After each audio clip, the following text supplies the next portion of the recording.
libre te quiero como arroyo que brinca de peña en peña, pero no mía.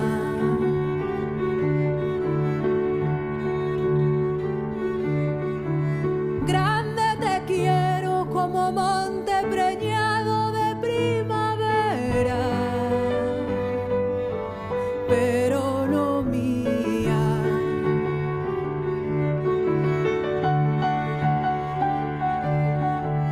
Buena te quiero como pan que no sabe su masa buena, pero no mía.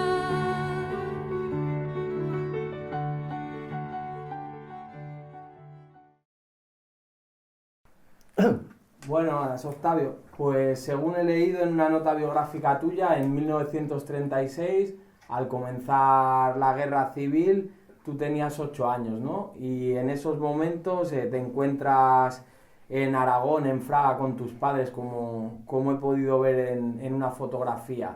¿Qué recuerdos tienes tú de esta época y qué te sugiere esta fotografía? Bueno, como habrás visto en la foto, yo tengo 8 años cuando comienza la guerra civil. Y en ese momento soy demasiado joven para poder tener recuerdos de lo que era mi padre como militante anarcosindicalista, como profesor racionalista. La idea que yo tengo de lo que sucedió y de lo que mi padre hizo en ese momento ha sido después por lo que me han contado algunos compañeros, mis propios padres, y sobre todo por lo que he leído en los libros de historia. Es sobre eso que me he podido hacer una idea de la importancia que tuvo aquel acontecimiento en aquel momento histórico y la proyección que ha tenido para el porvenir.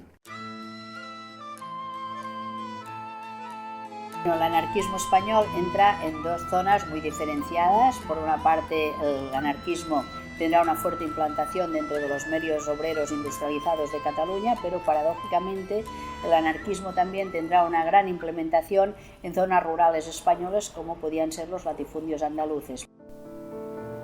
El anarquismo comenzó en España en 1868, con la llegada de Fanelli y la formación de la Primera Internacional. Las ideas anarquistas tuvieron una buena acogida en los sectores más desfavorecidos, convirtiéndose el anarquismo en la ideología dominante del movimiento obrero español. Ateneos, escuelas racionalistas, grupos de acción, sindicatos como la CNT, grupos excursionistas, atentados, expropiaciones, huelgas, enseñanza o propaganda son algunas de las armas usadas por los anarquistas en su lucha contra el Estado y el capitalismo para implantar una sociedad libertaria. Fruto de esta lucha, en el Estado español se consiguió por primera vez, en 1919, la jornada laboral de 8 horas.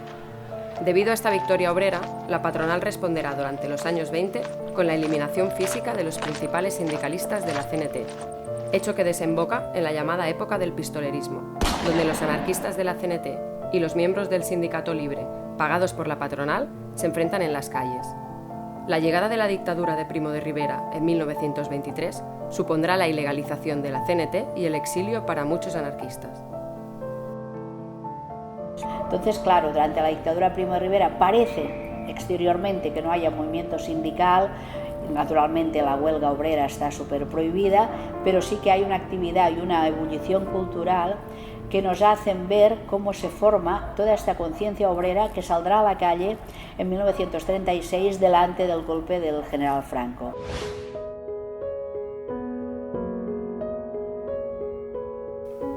El alzamiento franquista de 1936 no logra triunfar en la mayor parte del territorio.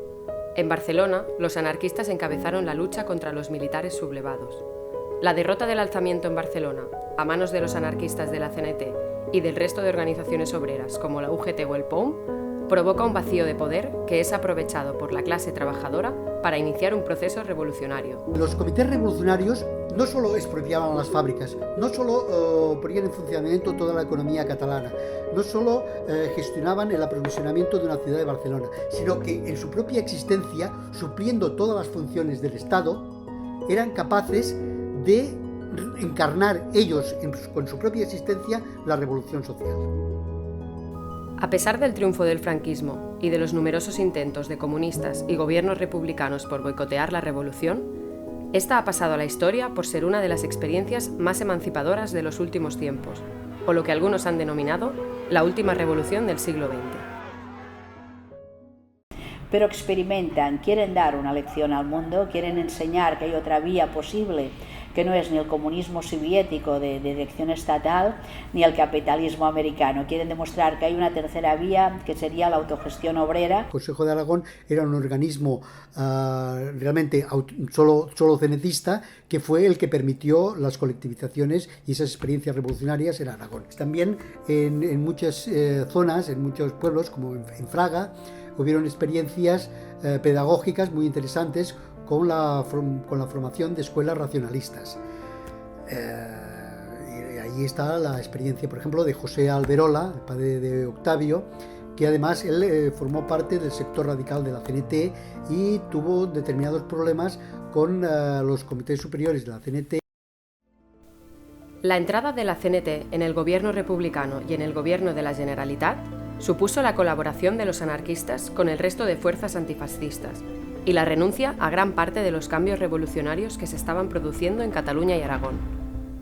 Esto provocó una división entre los comités superiores de la CNT y parte de sus bases, que veían prioritario hacer la revolución al mismo tiempo que la guerra.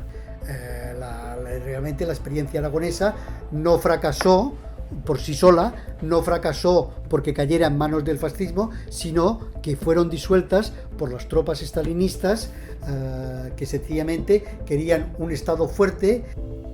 Octavio es un niño cuando estalla la guerra civil y la revolución social. La disolución de las colectividades de Aragón obligan a su familia, compuesta por sus padres y su hermana, a refugiarse en una columna libertaria en el frente de Huesca y posteriormente a instalarse en Valencia y en Barcelona. La caída de Cataluña, a manos de las tropas franquistas en enero de 1939, obliga a miles de milicianos, republicanos y familias de izquierdas a exiliarse a Francia. La familia de Octavio será una de estas familias cuyo destino será el exilio. Después vino la retirada, tuvimos que pasar a Francia y en Francia pues el recuerdo más fuerte es el de pasar la frontera, con aquel montón de armas que había ya, que los milicianos las dejaban, y luego pues claro nos pusieron en el Boulou y una noche, y al día siguiente nos embarcaron en un tren a un destino desconocido. 3 días de anduras, de Barcelona a la frontera. Cerca del mar, por todas partes, bombardeos. Llegamos a la frontera, nos separan las mujeres de los hombres. En pleno mes de enero, con nevadas, se los acoge en la playa sin puntos de agua potable. El recibimiento es horroroso, pero los franceses les plantean el dilema: o te quedas aquí en los campos de concentración o te vuelves a la España de Franco, donde seguramente te van a fusilar. La familia Alberola está en Francia hasta agosto de 1939, mes en el que se embarcan en el barco Ipanema rumbo a México, país que se ofrece a acoger a los exiliados españoles. José Alberola empieza a ejercer de maestro en Jalapa, capital del estado de Veracruz, en donde fallece su hija N. Octavio, por su lado, continúa con sus estudios de secundaria y de preparación para la universidad. En 1946, Octavio se matricula en la Universidad de Ingeniería de la capital de México, en donde posteriormente se reunirá con sus padres. José Alberola entra a trabajar como profesor de literatura en el Colegio Madrid. Octavio, por su parte, combina sus estudios con su actividad política y crea, en 1948, junto a algunos compañeros de estudio mexicanos y jóvenes exiliados españoles, las Juventudes Libertarias Mexicanas, y publican un diario llamado Alba Roja.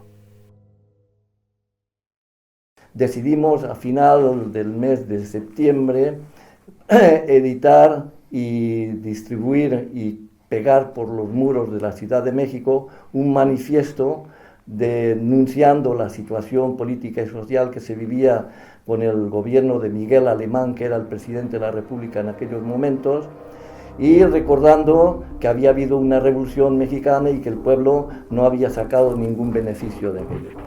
Pegando ese manifiesto por las calles, nos detuvieron a uno de los grupos que nos habíamos dividido para hacer ese trabajo, y en ese grupo estábamos 3 hijos de refugiados, yo, Floreal Ocaña, que le llamábamos Florico, y Francisco Rosell.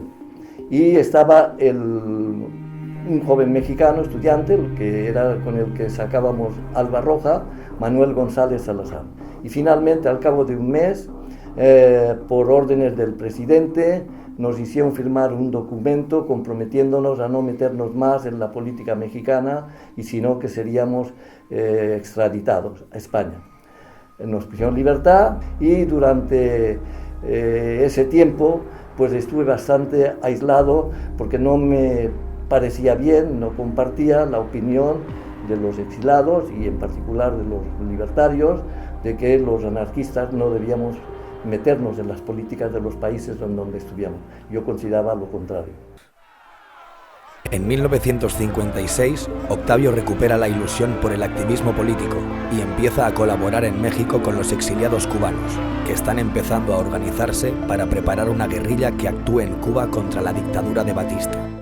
Y estábamos en un proceso en que en España había ya sucedido bastantes huelgas estudiantiles y movimientos de protesta laboral que habían generado en el exilio pues habían tenido un cierto eco. Y eso nos planteaba a los exilados un deber de solidaridad con los que luchaban en España. Entonces yo decidí aprovechar las circunstancias que me lo permitían para ir a hacer un viaje a Europa y poder entrar en España para poder llegar a tomar contacto con algunos grupos de la oposición y darme cuenta de cuál era el estado de ánimo de la población y de la oposición en esos momentos. En unos momentos muy duros porque en el mundo se había producido el reconocimiento del franquismo por las Naciones Unidas y por la UNESCO, en fin, había una etapa de bastante desánimo en los medios antifranquistas, pero al mismo tiempo el hecho de que se había iniciado esa lucha en Cuba pues nos animaba a intentar de hacer algo parecido en España. En 1957, Octavio gana un programa de televisión sobre crucigramas, y es con este dinero y la ayuda de su compañera Irene Domínguez, periodista del diario Zócalo, con lo que viajan a Europa. Octavio, para poder viajar, consigue un pasaporte y unas credenciales de periodista sin su auténtico nombre. Octavio e Irene, en su viaje por España, realizan diferentes reportajes periodísticos, y son los primeros en publicar para Zócalo las primeras imágenes del Valle de los Caídos. Octavio, a su vez, se entrevista clandestinamente con diferentes figuras del anarquismo, como Progreso Fernández. Además, en Valencia también contacté con el compañero Progreso Fernández, un viejo militante, amigo de mis padres, al que le llevaba un mensaje que tenía que transmitir al compañero de las Juventudes Libertarias, Liberto Serrao, que estaba a punto de salir de la cárcel en esos momentos para poder arreglar su paso clandestino a Francia, posteriormente cuando saliera en libertad. De ahí fui a Menorca, que era donde yo había nacido. Pude ver a la persona que había cuidado de pequeño, tuvimos un control por la Guardia Civil, pero como nuestros pasaportes eran legales, por el momento no suscitó problema.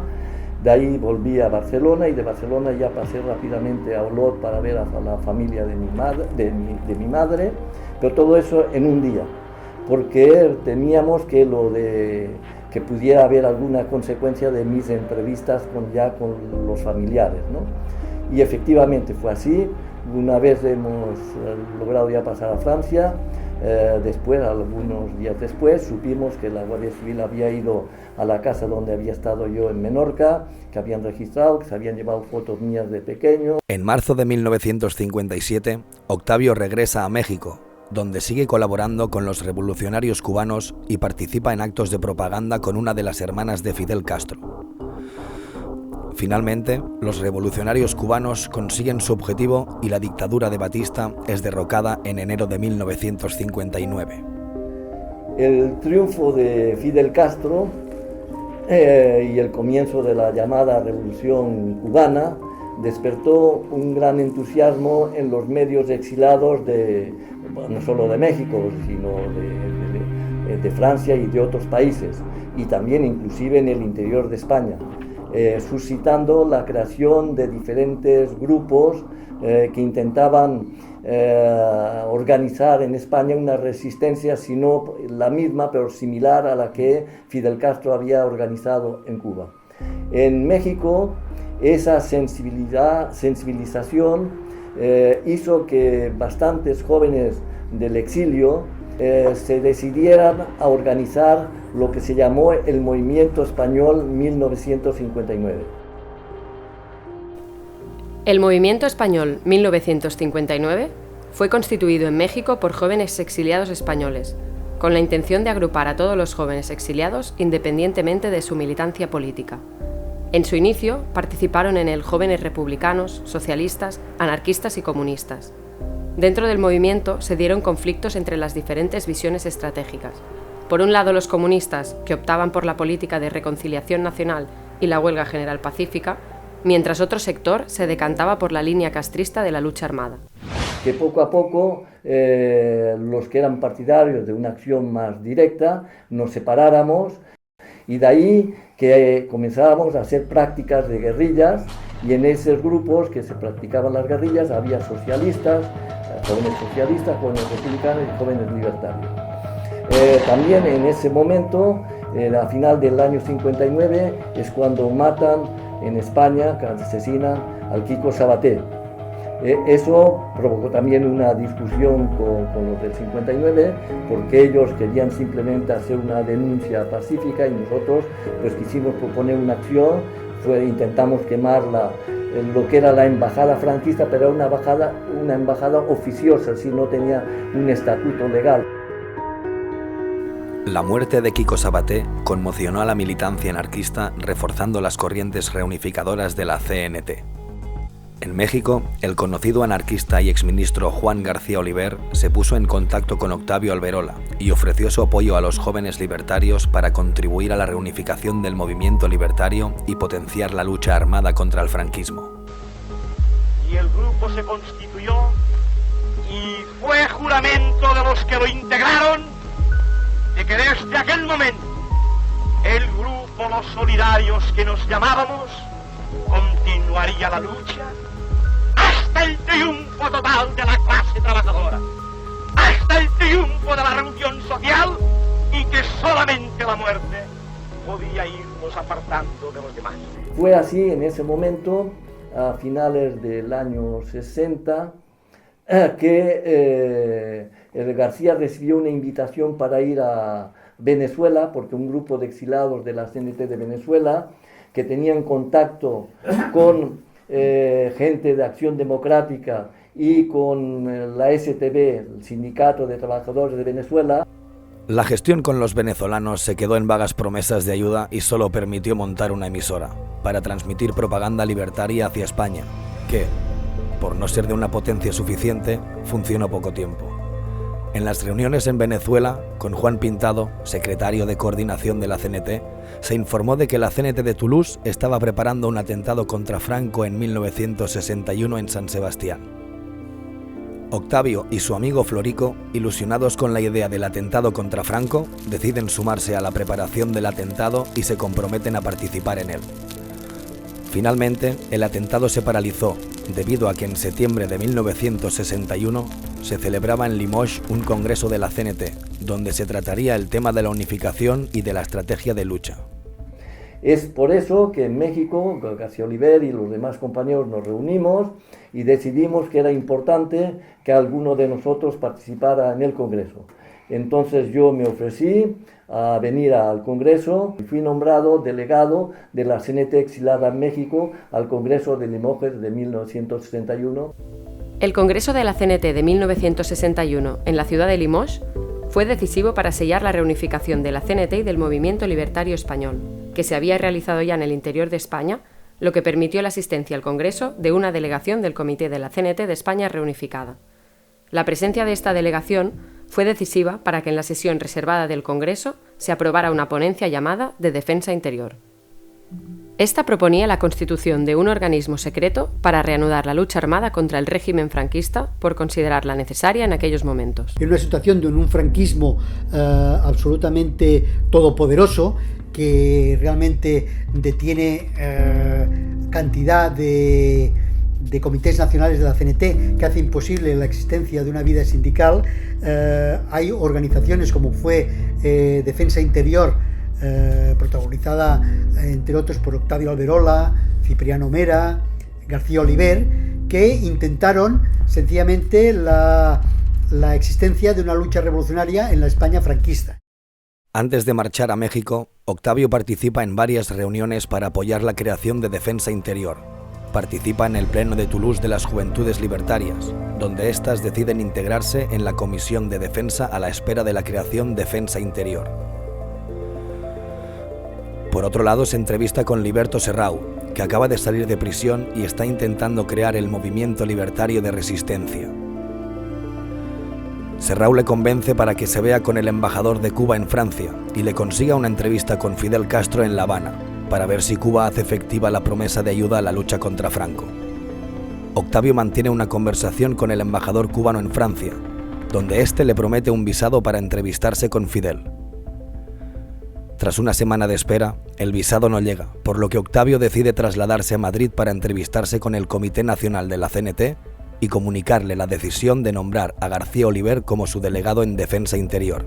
Unas horas antes, en realidad de salir para Madrid, me avisan los compañeros de Toulouse que les ha llegado la noticia de que en Madrid han detenido a los dos compañeros del Comité Nacional. Uno de ellos era Gorrón y el otro era Ismael Rodríguez. Los habían detenido, que no se sabía, por el momento no había habido más detenciones, pero que claro, eso ponía en tela de juicio mi entrevista con ellos, ¿no? Y me quedé exclusivamente a esperar la llegada del visado al Consulado de Cuba, que no llegó. Y como se me acababa el tiempo para mi vuelta a México, me volví a México. Finalmente, la prometida ayuda cubana a la lucha antifranquista no se materializó y el régimen de Fidel Castro evitará así cualquier acción que generara un conflicto con la España franquista. Algo que decepciona a Octavio, que desde ese momento, y viendo la posterior evolución de la Revolución cubana, será muy crítico con el régimen castrista. Yo trabajaba en México, había pedido a mis compañeros de trabajo de la empresa donde trabajaba como ingeniero, de que durante un año yo me ausentaría, que durante ese año ellos se comprometían a pasarle un salario a mi compañera Irene, que ya había nacido mi hija Elie, y Octavio. Octavio, que había aceptado integrarse en Defensa Interior en representación de las Juventudes Libertarias, se queda en México a la espera de la constitución en Francia de ese organismo. Y fue así como a finales de marzo, pues ya tomé el viaje y abandoné México para venir a Francia. Octavio deja en México a su compañera, sus dos hijos y a su padre, ya que su madre había fallecido el año anterior. García Oliver y Floreal Ocaña, Florico, se quedan también en México a la espera de que Defensa Interior comience a funcionar.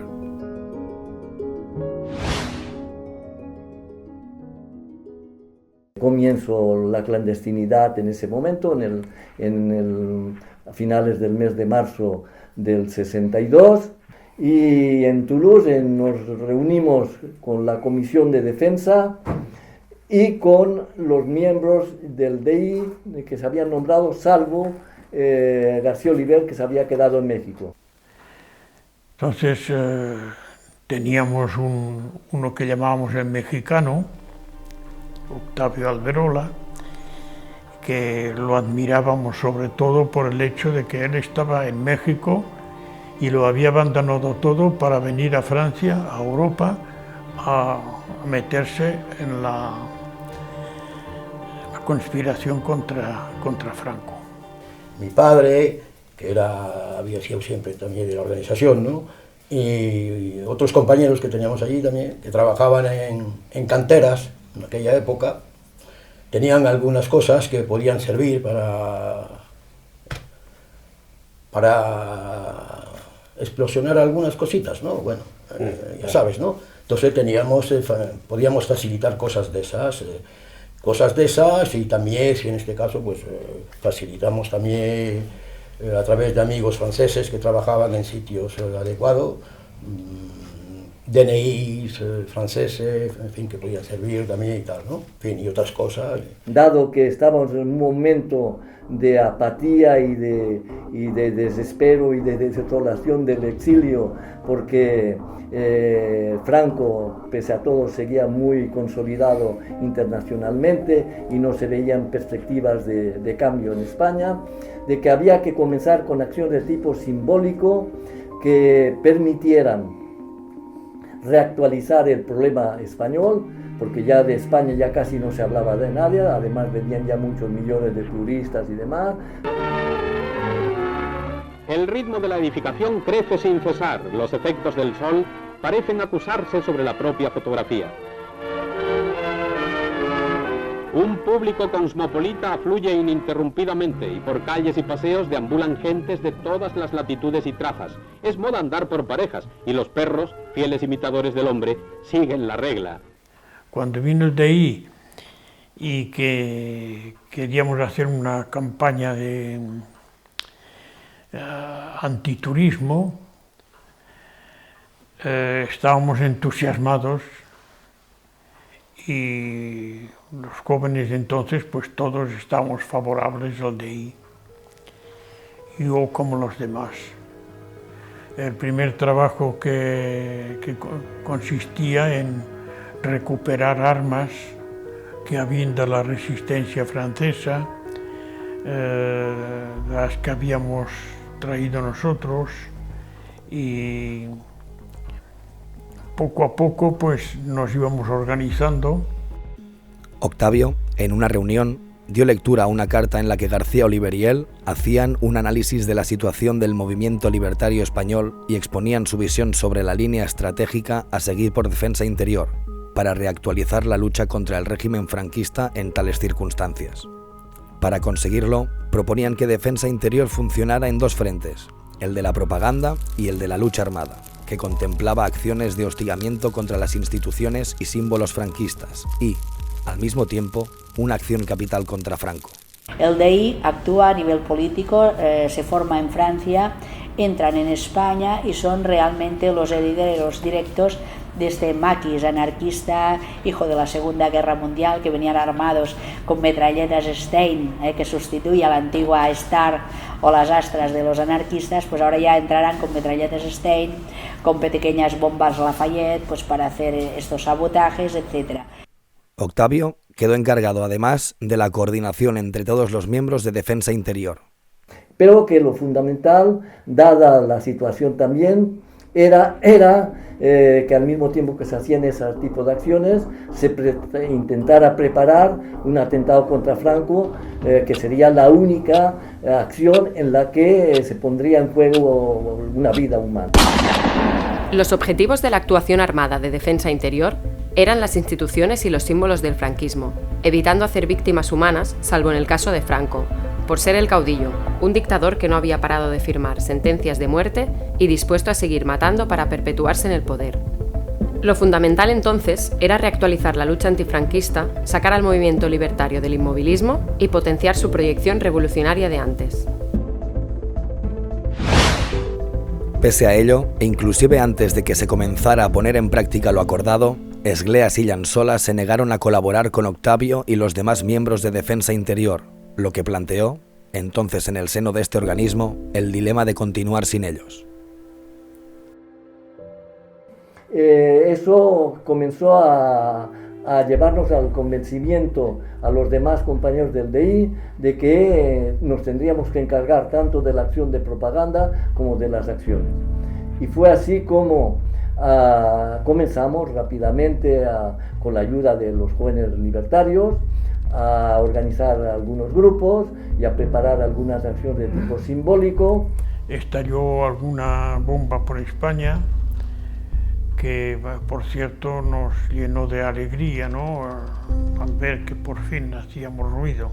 Se puso una bomba en la casa consistorial de Valencia al día siguiente de que Franco había echado un discurso ahí, y por ejemplo la reivindicación que después salía en la prensa, te seguimos los pasos.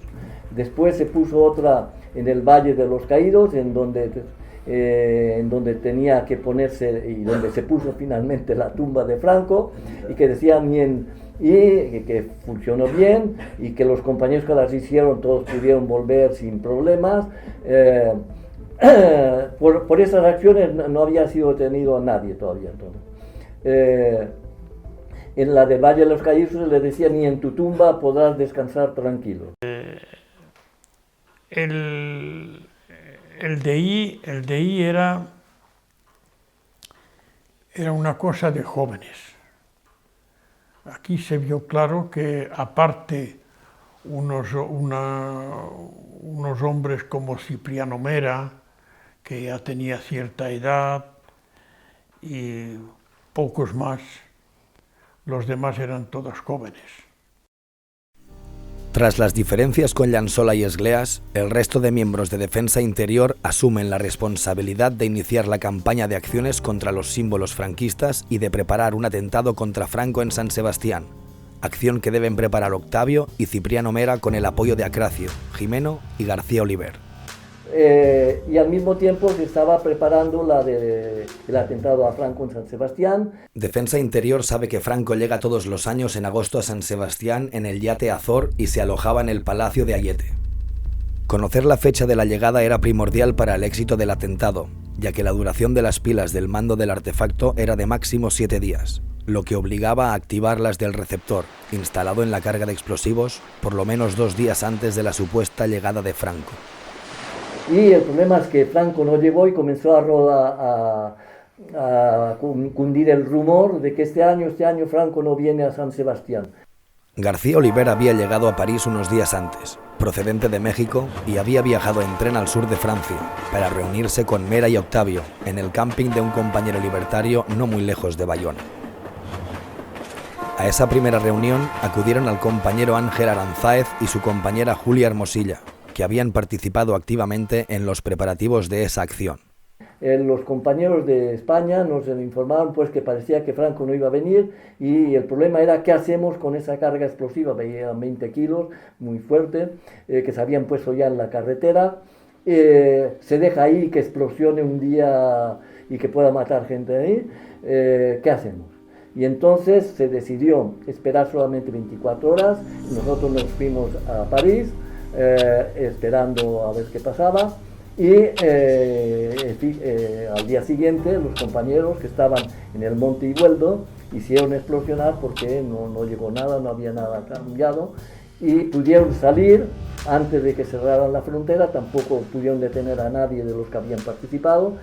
Finalmente, Franco llegó a San Sebastián días después, lo que hace que salga ileso del intento de atentado y pueda disfrutar sus vacaciones. En coche descubierto y acompañado por el alcalde de San Sebastián, emprende la marcha entre las aclamaciones de la multitud.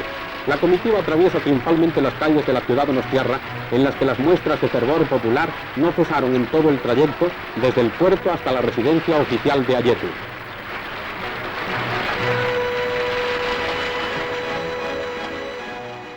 Entonces, como no podían detener a la gente que hacía las acciones, se dedicaron a detener a gente de las Juventudes Libertarias y de la CNT del interior.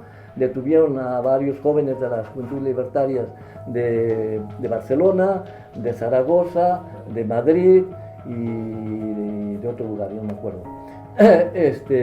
Y les acusaban de ser ellos los que hacían esas acciones. Y entre ellas estaba el joven estudiante catalán Jordi Conill, por el que el fiscal ya le pedía la pena de muerte. Para evitar que Jorge Conill fuese condenado a muerte, un grupo de jóvenes italianos que estaban en relación con Octavio y Defensa Interior secuestra al vicecónsul español en Milán. La insidiosa campaña de los comunistas y filocomunistas italianos contra España incluyó el secuestro del vicecónsul español en Milán, señor Elías, acto vandálico que ganó grandes titulares de la prensa mundial y fue motivo de numerosos reportajes. Y eso, claro, causó un gran impacto mundial. Claro, se denunciaba que esa acción era para salvar la vida de Jordi Conill.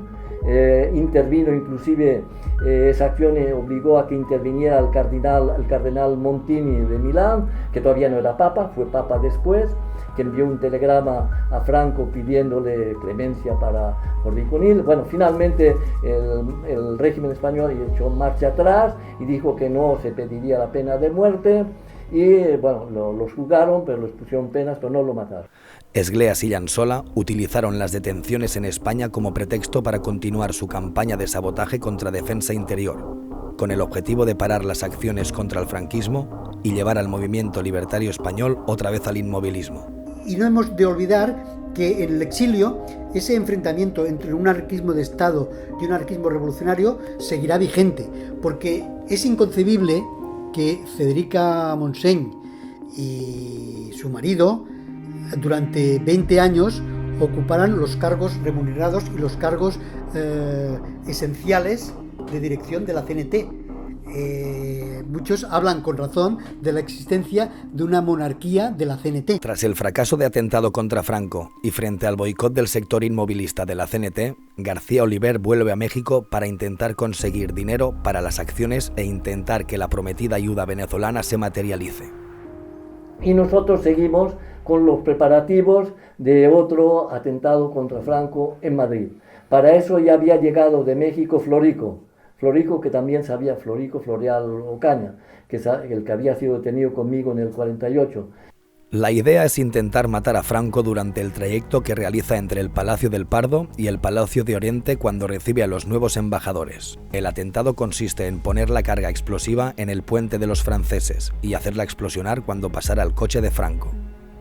Para eso ya se había pasado el material explosivo, el emisor y todo, y era el compañero Francisco Granados, que era un compañero emigrado que se había ofrecido para colaborar en las acciones, y que fue el que se encargó de recepcionar en Madrid este material y guardarlo para poderlo entregar al equipo que haría esta acción contra Franco cuando llegara el momento.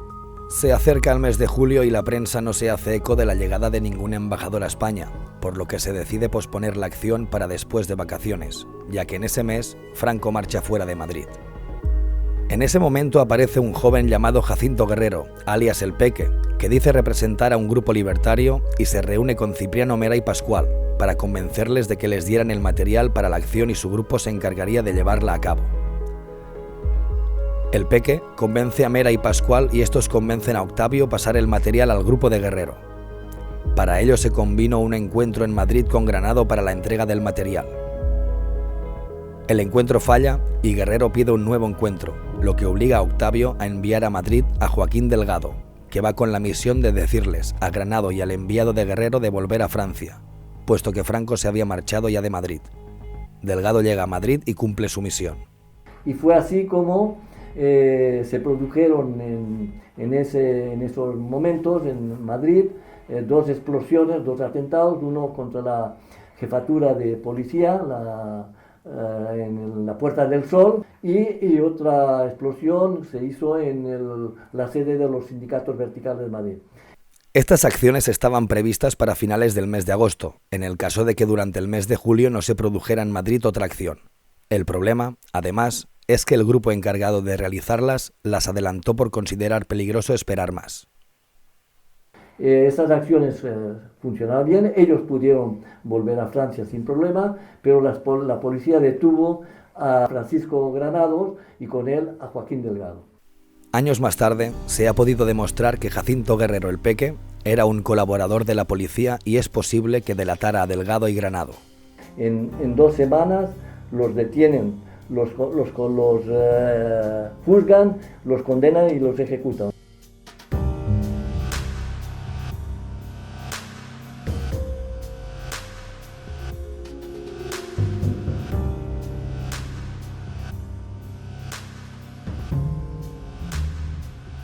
La rapidez del régimen franquista por condenarlos y ejecutarlos y el hecho de ser agosto, un mes de vacaciones en Europa, no permitieron organizar grandes movilizaciones para evitar las ejecuciones, y Defensa Interior tuvo que enfrentarse en Francia a la represión contra las juventudes libertarias.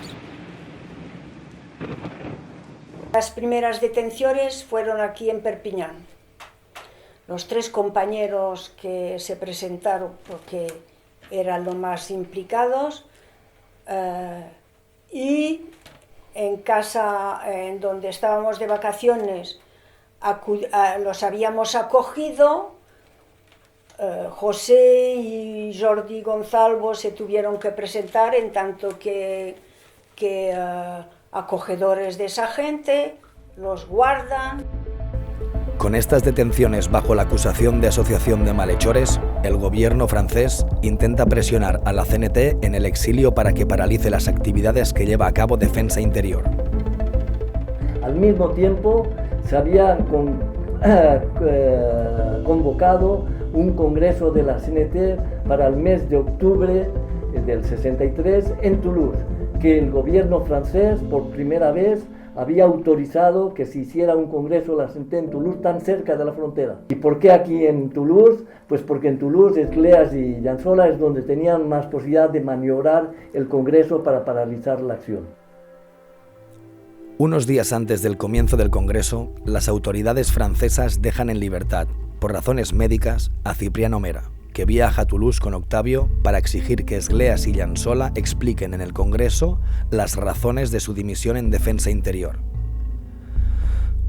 Santa María, secretario en funciones de la CNT, se opone por razones de seguridad y se compromete a informar al Congreso para que éste se pronuncie sobre el problema existente en Defensa Interior. Pero no lo hace, y el Congreso, ignorando ese problema, aprueba la gestión y continuidad de Defensa Interior y nombra a Esgléas y Llançola para el secretariado de la CNT, gracias al recuento de votos por federaciones locales, que les da una mayoría de votos pese a ser minoritarios por número de afiliados. O sea que a partir de ese momento el DI queda completamente paralizado. Las autoridades francesas, satisfechas con el resultado del Congreso de Toulouse, comienzan a dejar en libertad a los libertarios detenidos. Desde el final del Congreso de Toulouse, Defensa Interior queda inactivo y sin recursos, y Esgléas y Llançola se niegan a dar explicaciones sobre sus dimisiones.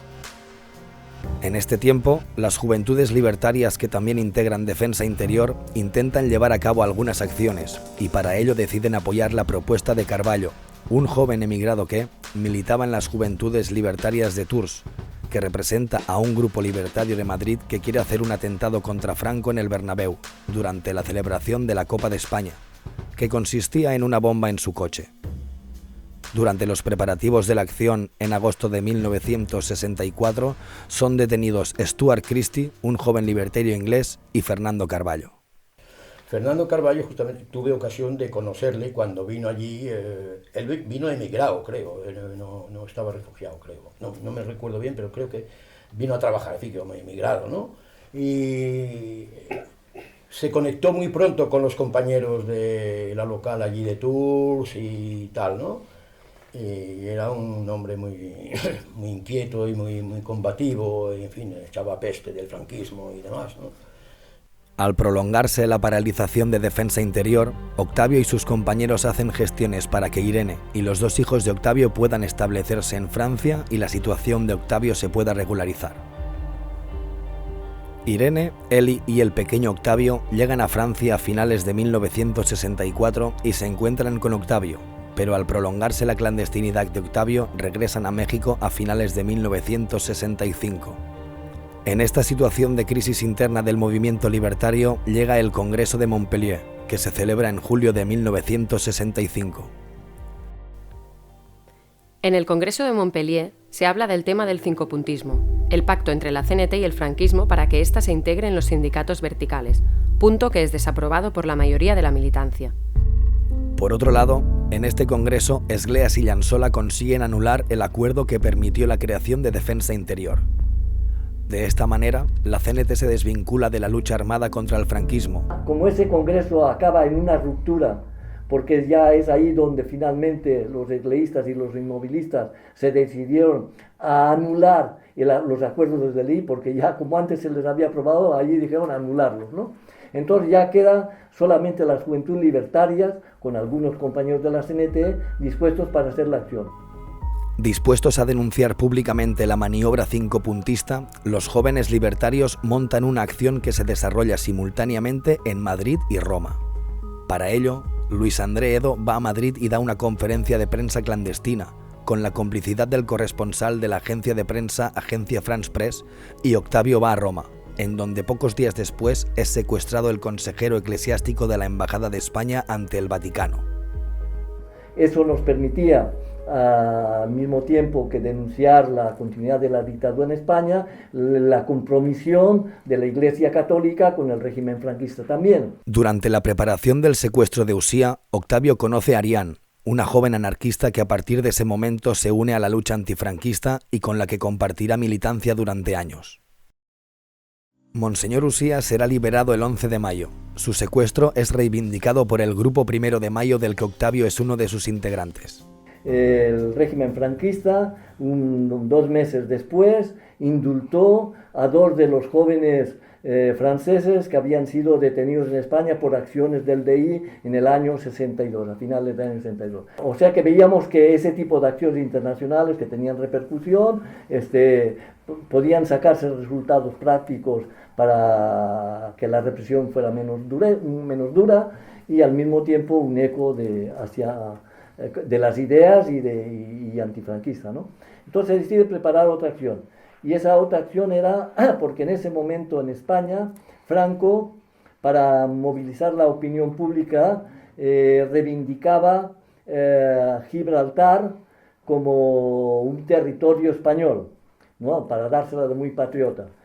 Las conversaciones sobre Gibraltar tuvieron este emotivo comienzo en el aeropuerto de Barajas. El vicepresidente del gobierno, capitán general Muñoz Grandes, al frente de los ministros, abraza al señor Castilla, que fue a Londres para llevar a cabo esa importante gestión. Pero claro, callando que al mismo tiempo, desde hacía ya varios años, les había vendido a los americanos pedazos del territorio español para bases navales y aéreas, ¿no? El objetivo de esta acción es secuestrar a un alto oficial de las fuerzas militares norteamericanas de la base de Torrejón de Ardoz, para poner en evidencia el falso patriotismo de Franco y la complicidad del gobierno de Estados Unidos con un régimen que seguía manteniendo en las cárceles a miles de presos políticos. La acción fracasa y entre los detenidos está Luis Andrés Edo. El franquismo pretende haber desarticulado al Grupo 1 de Mayo. Entonces, para probar lo contrario y evitar que los detenidos sean juzgados por el tribunal militar, Arián va a Nueva York para organizar clandestinamente, con la ayuda del corresponsal de la agencia France Press, una conferencia de prensa en la que Octavio reivindique la frustrada acción de Madrid y denuncie el apoyo de los Estados Unidos a Franco. En Nueva York en ese momento se celebraba la Asamblea General, que es cada 3 o 4 años, de las Naciones Unidas, en que están todos los jefes de Estado y demás, y en donde España presentaba el problema de la reivindicación de Gibraltar. Después de la conferencia en Nueva York, Arián vuelve a Francia y Octavio entra clandestinamente a México, donde pasará unas semanas antes de volver a Europa. En España, los militares se desisten de juzgar a Edo y su grupo, pese a habérseles encontrado armas, y su caso pasa al Tribunal de Orden Público. Octavio vuelve a Europa y el Grupo 1 de Mayo realiza varias acciones en Inglaterra para hacer presión sobre el tribunal. Pocos días después, el padre de Octavio es asesinado en México. La fecha, el 1 de mayo, resulta significativa porque unas semanas después, en España, el diario ABC publica una nota de un periodista portavoz de la policía franquista negando toda responsabilidad de en ese asesinato. Yo nunca hablé de eso y sin embargo varias semanas después de la muerte de mi padre salió un artículo en el ABC en España de un periodista que siempre era el que hablaba de las acciones antifranquistas a nombre de la policía, diciendo que yo pretendía que eran los franquistas que lo habían asesinado, lo que era falso. Bueno, era una manera de decir que eran ellos, porque yo no había podido decir nada, ¿no? En ese mismo mes de mayo, la prensa anuncia para el 4 de julio próximo el juicio contra Edo y su grupo en el Tribunal de Orden Público. Los jóvenes libertarios y el Grupo 1 de Mayo deciden esperar. Y el juicio acaba imponiendo sorpresivamente penas de 3 a 9 años, significativamente menores a las pedidas inicialmente por el fiscal, que eran de 6 a 15 años. No obstante, considerando insuficiente el resultado, el Grupo 1 de Mayo vuelve a actuar en Londres. Se ametralló los coches de la embajada española, se retuvo por unas horas a la secretaria del embajador, se ametralló la embajada americana porque se denunciaba la presencia de los Estados Unidos con fuerzas en Torrejón, en España y después en el Vietnam y todo eso. Bueno, todo eso generaba también una solidaridad internacional. Inclusive se denunciaba la opresión racial en Estados Unidos y eso generaba también que los movimientos negros se sintieran solidarios con este tipo de acciones. El 12 de noviembre de 1967 explosionan bombas en las embajadas de Grecia, Bolivia y España en Bonn, de Venezuela en Roma, de los Estados Unidos, Grecia y España en La Haya, de los Estados Unidos en Madrid y en las oficinas de turismo español en Milán y Ginebra. A comienzos de 1968, para denunciar la represión del movimiento estudiantil en España y las negociaciones del régimen franquista para entrar en la Comunidad Europea, las Juventudes Libertarias y el Grupo 1 de Mayo comienzan a preparar en Bruselas el secuestro de Alberto Ullastres. Octavio y Arián forman parte de un grupo que quiere secuestrar al ministro español Ullastres, que es el representante oficioso de España en la Unión Europea. Con esta acción buscan denunciar la complicidad de las democracias europeas con el franquismo. Fue así como salimos para Bruselas y allí nos detuvieron. La prensa europea se hace eco de las detenciones y será la prensa francesa la que atribuirá, de manera sensacionalista a Octavio, el establecimiento de una red de araña que comprendía más de 600 grupos revolucionarios por toda Europa y que el dinero provenía de Pekín. La revista El Express, del 11 al 17 de marzo, publicó una crónica de su enviado especial a Holanda con un título premonitorio: Los anarquistas preparan un verano caliente. Menos de 2 meses después comenzaba en París el Mayo francés. Arián queda detenida 3 meses, al final la dejan salir y puede salir a finales de abril, antes de que comiencen los acontecimientos de mayo en París. Mayo del 68 es importantísimo dentro de la configuración de una conciencia crítica europea, porque por primera vez aquellos jóvenes que habían ganado un poco la batalla en contra del fascismo y del nazismo alemán empiezan a plantearse si esta batalla que se ha ganado no es una batalla a favor del capitalismo y de una domesticidad en la vida cotidiana. A partir de los textos de los letristas y más tarde de los situacionistas, la juventud empieza a plantearse hacia dónde va, y un poco miran esperanzados aquella revolución que se había hecho en España en el 36, porque era la única revolución realmente moderna y crítica para con la vida cotidiana y para con el capitalismo o con el comunismo. Finalmente, tras más de 5 meses de prisión y una huelga de hambre de una semana, Octavio queda en libertad bajo arresto domiciliario en un pueblecito de la costa belga. Fue así como Octavio termina su clandestinidad iniciada en Francia en marzo de 1962. Octavio comienza a trabajar como educador en un colegio y su nueva situación le permite, junto con Arián, comenzar a escribir el libro El anarquismo español y la acción revolucionaria. No obstante, en marzo de 1970, la prensa franquista le acusa de ser el instigador de la tentativa de secuestro en París de Emilio Garrigues, delegado permanente de España en la UNESCO.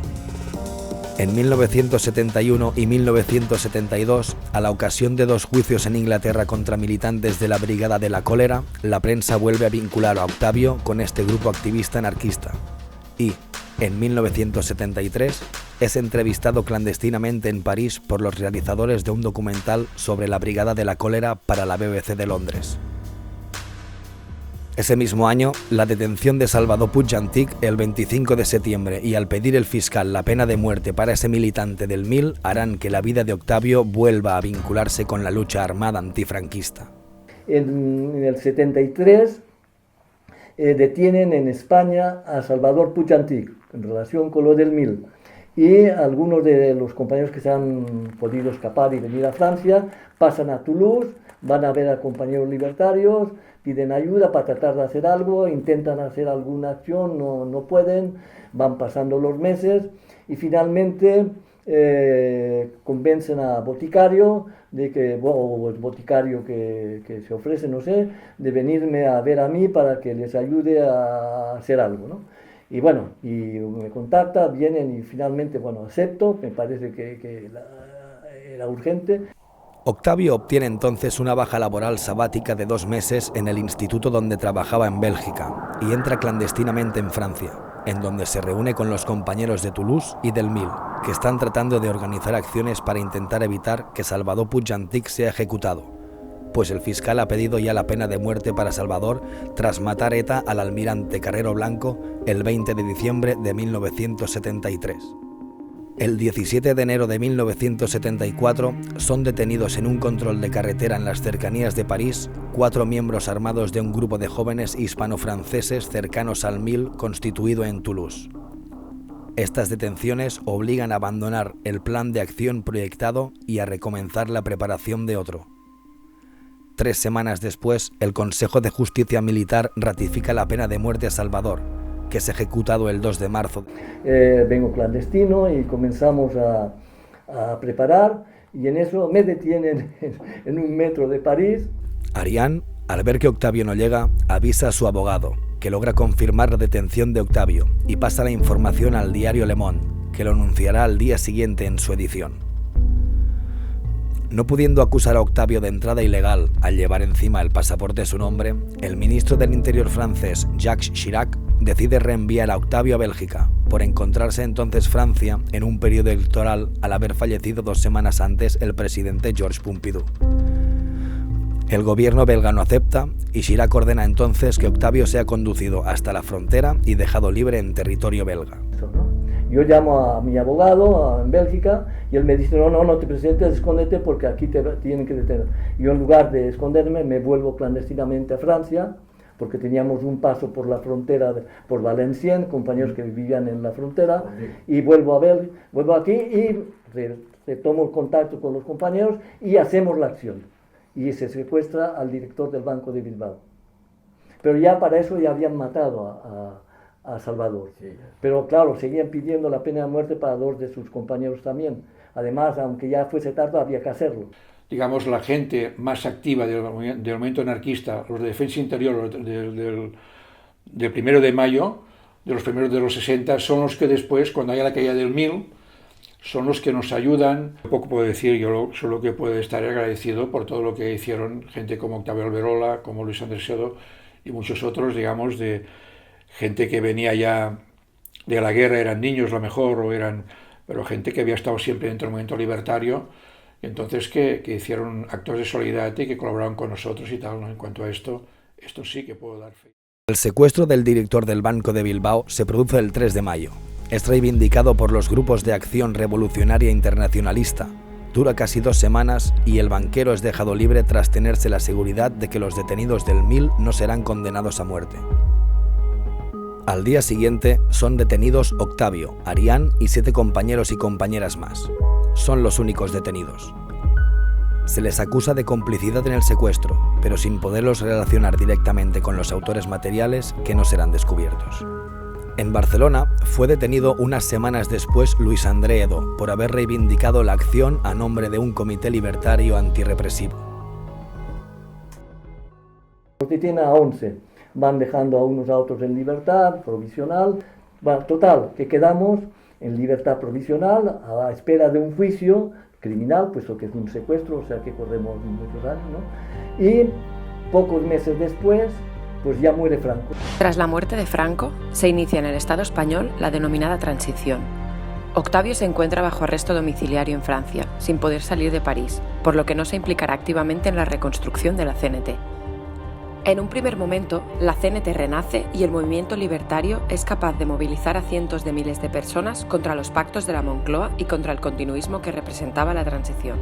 Con el paso del tiempo, debido al montaje del caso Scala y a las luchas internas entre los viejos del exilio con una visión dogmática y las nuevas generaciones, el anarcosindicalismo perderá fuerza y quedará relegado a la marginalidad. Utilizando la frase de Franco, es una transición atada y bien atada, ¿no? Porque Franco dijo que dejaba todo atado y bien atado. Efectivamente, esa transición es una transición que más bien es una transacción. Durante todo este tiempo, Octavio se ha visto obligado a trabajar clandestinamente, sin declarar, hasta que a principios de 1977 las autoridades francesas le reconocen el estatus de refugiado. A partir de entonces, trabaja legalmente y se implica, con la ayuda de Ariane y los compañeros latinoamericanos refugiados en Francia, en actividades de solidaridad con los que luchan contra las dictaduras en América Latina. Durante esos años, Octavio, Ariane y los demás imputados en el secuestro del director del Banco de Bilbao han estado en libertad condicional, a la espera de la celebración del juicio penal, hasta que en 1981 las autoridades deciden hacerlo antes de que termine el periodo presidencial de Giscard y haya nuevas elecciones que se anuncian favorable para la izquierda. Entonces se plantea el problema del juicio, tenemos reuniones con todos los compañeros que estamos implicados y con los que no son solidarios con nosotros y decidimos presentarnos al juicio porque estamos en libertad provisional, pero nos presentamos todos corriendo el riesgo de que nos condenen y nos guarden en la cárcel porque nos obligan a entrar para presentarnos al juicio, pero nada más son 24 horas, ¿no? Y bueno, el hecho es que el juicio dura una semana. Podemos demostrar que ha habido una complicidad entre las autoridades francesas y las autoridades españolas. Yo las acuso de que son ellas que han preparado toda nuestra detención, puesto que no tienen pruebas de nuestra complicidad en lo del secuestro. Y finalmente es un jurado popular que nos absuelve. Una vez absueltos todos los imputados, Octavio se quedará a vivir en Francia junto con Ariane, y los dos participarán activamente en numerosos encuentros de temática libertaria en Francia y otros países. Continuarán sus relaciones solidarias con los compañeros latinoamericanos y animarán desde 1981 la emisión La Tribuna Latinoamericana en Radio Libertaire de París con compañeros franceses y chilenos. En 1996, Octavio y Luis Andrés Edo, con los compañeros Antonio Martín y Sergio Hernández, los verdaderos autores de las acciones en Madrid de agosto de 1963, participan en un documental que la cadena de televisión Europa, Arte, produce sobre los compañeros Francisco Granado y Joaquín Delgado. La emisión de ese film a finales de ese año incita a Octavio y Edo a constituir un grupo pro revisión de las sentencias franquistas. Porque hay dos compañeros, los que hicieron las acciones, que están vivos todavía y que están dispuestos a reivindicar la autoría de las acciones por las que fueron juzgados y ejecutados. Y que con eso tenemos un elemento legal para poner en marcha esta cuestión de la revisión de las sentencias franquistas, que hasta ahora no ha sido acordado, todavía no se ha conseguido, pese a que hay la ley de la memoria histórica. Actualmente, Octavio tiene 90 años y reside en Perpiñán, junto con su compañera Ariane. En la medida de sus posibilidades y de su salud, Octavio permanece en contacto con el movimiento libertario y ha realizado una importante tarea de difusión mediante libros, artículos y conferencias, plasmando tanto la historia del anarquismo como la necesidad actual de un cambio revolucionario. Buenas, Octavio, pues mira, aquí traigo unas fotos sobre diferentes temas de actualidad y bueno, te las voy a ir pasando y me gustaría pues que reflexionaras sobre estas imágenes que son de temas que actualmente están en boca de todos. ¿Qué opinión tienes sobre esta fotografía? Bueno, esa fotografía es un ejemplo de cómo está el mundo hoy, gracias al desarrollo capitalista y lo que se puede esperar para el futuro. Creo que el problema ecológico se plantea hoy en día de una manera mucho más acuciante que jamás se había planteado al ser humano. La fotografía muestra que la destrucción del planeta la estamos llevando los seres humanos de una manera inconsciente, porque es lo que pone en peligro nuestra propia supervivencia. Creo que es pues una manera de advertir al mundo el riesgo del final que nos espera si no cambiamos el sistema de producción y de consumo en el que nos tiene metido el capitalismo, esa fotografía muestra lo que nos espera el mañana. Bueno, aquí tenemos esta otra.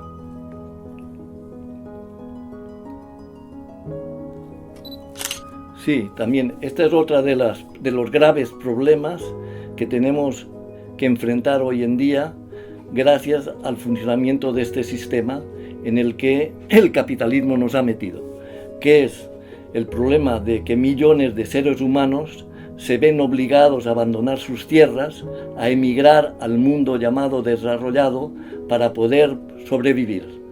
Para eso tienen que arriesgar la vida y además no está garantizado que tengan una buena acogida, porque en el mundo desarrollado, que se ha podido desarrollar gracias a la explotación del mundo entero y gracias a la contribución de todos estos pueblos, hoy en día ese mundo no les está dando la acogida que merecen y la acogida que necesitamos que se ponga en marcha. ¿Qué te trae a la cabeza este personaje o esta imagen? Amancio Prada, ¿no? Amancio Ortega, pobre Amancio Prada. Amancio Ortega, sí, uno de los grandes multimillonarios que hoy en día existen en el mundo gracias a la explotación del sudor humano en el planeta entero, ¿no? Eso también pone en evidencia el absurdo de este sistema y la grande injusticia que este sistema implica su continuidad. El problema es la apatía y la falta de reacción de las masas explotadas, no solamente en España, sino en el mundo. La gente ha interiorizado lo que es la lógica de producción y de consumo del sistema. Se han vuelto consumidores y se han vuelto capitalistas, y me parece que la gente que está indignada tiene el derecho a manifestar su indignación, puesto que el sistema no le permite un cauce para manifestarla y para poder cambiar. Ahora, lo fundamental, que creo que también se ha sacado o que se puede sacar como experiencia de las luchas anteriores, es que para que esas luchas sean más fructíferas, para que puedan tener un resultado más interesante para el común de la gente que queremos cambiar el sistema, es que hay que evitar de que se queden en guetos, de que se queden en sectores, de que sean individuales, de que sean lo más colectivas posibles. Y para eso es importante escapar de los sectarismos políticos e ideológicos, pero no para no hacer nada, sino para tratar de hacer algo que nos una a todos. Ahora, no esperar tampoco a que todo el mundo se ponga en marcha, porque si no quizá tendríamos que esperar indefinidamente, sino intentar en la marcha no quedarse solo, tratar de aunar lo más que se pueda.